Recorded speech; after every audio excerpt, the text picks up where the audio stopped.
क्योंकि इस कार्यक्रम को मेरे पूरे विभाग के अधीनस्थ सभी पदाधिकारी और कर्मचारी देखते हैं। और एक टीचर की वेदना जो है ना, जब वेतन समय पर नहीं मिलने का, उस वेदना को मैं बार बार हर मीटिंग में, जितना भी वीडियो कॉन्फ्रेंसिंग की मीटिंग होती है, मैं उनको कहता हूँ और ये मैं बार बार उनको चेतावनी देता हूँ। और आखिरी लास्ट टाइम मैंने जब मीटिंग किया था तो मैंने यहाँ तक चेतावनी उनको दे दी कि जब तक शिक्षकों का वेतन नहीं मिलेगा तब तक कार्यालय में जो पदाधिकारी हैं और कर्मचारी हैं ग्रुप डी छोड़ के, उनका वेतन की निकासी नहीं की जाएगी। मैंने यहाँ तक लास्ट टाइम कह दिया।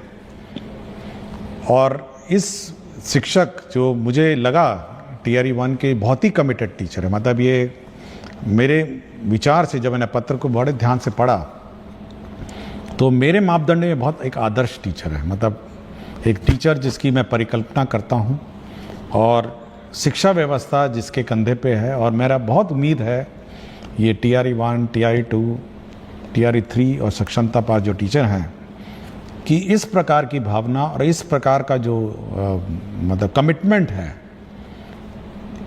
यही हम सभी शिक्षक से चाहते हैं। यह उसका दूसरा उद्देश्य था। लेकिन अब जो देख के मुझे लगा कि हमारे शिक्षक कार्यालय, शिक्षा विभाग का कार्यालय जो है, अब वेतन तभी उसकी निकासी होनी चाहिए जब हमारे टीचर्स का वेतन पहले निकासी होगा। सबसे पहले जो फर्स्ट राइट है, पहले टीचर्स का वेतन निकासी होगा, उसके बाद ही हमारा जो सरकारी कार्यालय है उसका होगा। यह मैं पहले भी कह चुका हूँ और मैंने लास्ट टाइम इसकी चेतावनी भी दी थी। और इस बारे में शिक्षा विभाग बहुत सीरियस है। दूसरा ये है कि आपने देखा होगा पिछले सप्ताह हमने एक ग्रीवांस हैंडलिंग पोर्टल, एक वेबसाइट ई शिक्षा को उसका पार्ट बनाया, जिसमें 11 अव्यय उसमें है, 11 कंपोनेंट्स हैं, जिसमें भुगतान के बारे में है, जिसमें टीचर्स का अन्य टीचर तंग करने के बारे में है, जिसमें पब्लिक को टीचर तंग करने के बारे में है, जिसमें अन्य टीचर गायब हो जाने के बारे में भी है, जिसमें इंफ्रास्ट्रक्चर के बारे में है, बहुत सारे हैं। और इसको मैं रोज़ सुबह और शाम देखता हूँ। और यह निश्चित रही है, मैं सभी टीचर जो भी शिकायत उसमें है, और बिल्कुल यही शिकायत थी इसमें। जब मैंने खोला कि कितना पेमेंट पेंडिंग है तो बड़ा दुख हुआ मुझे कि मातृत्व अवकाश 1 साल पहले लिया था, अभी तक वेतन नहीं मिला उस पीरियड का।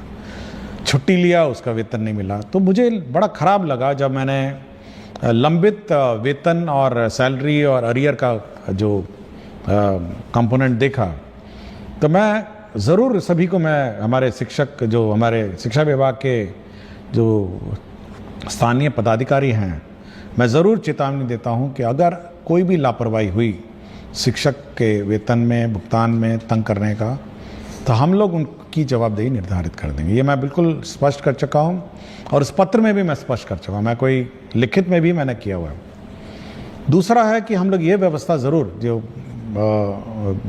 मांगा गया है कि सभी चीज़ें ऑनलाइन हो। आपके अवकाश है ऑनलाइन होगा, आपका CL होगा ऑनलाइन होगा, आपका मातृत्व अवकाश होगा ऑनलाइन होगा। और जहाँ तक का ये आवेदन पत्र हैं, जैसे इन्होंने मेंशन किया है, अर्न लीव है, मेडिकल लीव है, मातृत्व अवकाश है, वेतन भुगतान का बकाया है, ये सभी अब हम लोग ऑनलाइन ही करेंगे। मतलब अब ये जो कार्यालय में कागज़ जमा करना, फिर लोकल जो स्थानीय क्लर्क के बारे में विलम्ब करना, ये बड़ी सीख है। मैं बहुत प्रभावित हुआ इस पत्र के बारे में। शिक्षक ने अपना नाम नहीं बताया, उसने केवल ये लिखा है, एक शिक्षक BPSC TRE 1। तो मैं बहुत प्रभावित हुआ इस पत्र से। और ये मैं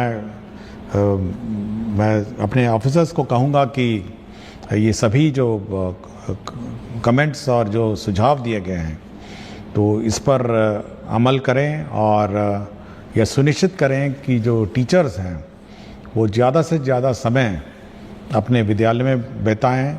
और साथ ही साथ इस बार आपको याद होगा कि हम लोगों ने मध्याह्न भोजन में भी हम लोगों ने प्रधान अध्यापक को अलग करने का निर्णय लेते हुए लोगों ने पायलट प्रोजेक्ट मध्याह्न भोजन का चालू किया है।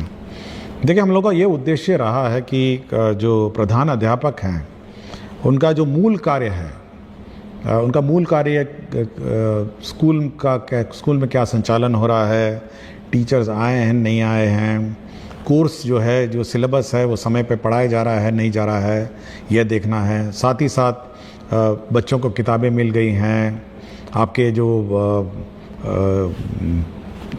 रिपेयर्स हैं, छोटे मोटे रिपेयर्स हैं, नल है, बिजली का कनेक्शंस हैं, ये सब है, बहुत सारे बिल्स का भुगतान है।